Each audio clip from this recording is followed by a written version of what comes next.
Hello, আসসালামু আলাইকুম। শখের খামার ফরিদপুর ইউটিউব চ্যানেল থেকে ছোট্ট একটা শর্ট ভিডিও নিয়ে চলে আসলাম।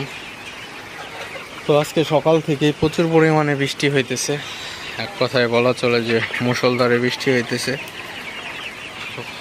তো বৃষ্টির মধ্যেও সকালে মুরগিকে পানি দিয়ে দিলাম।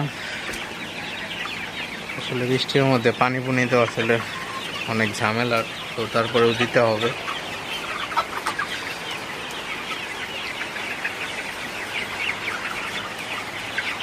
তো ওয়েদারটা ঠান্ডা থাকলেও আমি ঘরের মধ্যে ফ্যান দিয়ে রাখছি, কারণ বাইরে ঠান্ডা, ঘরের মধ্যে মুরগির শরীরের যে একটা গরম আছে, তো এই গরমে ঘরটাও গরম থাকে। তো এই জন্য আমি ফ্যান দিয়ে দিচ্ছি।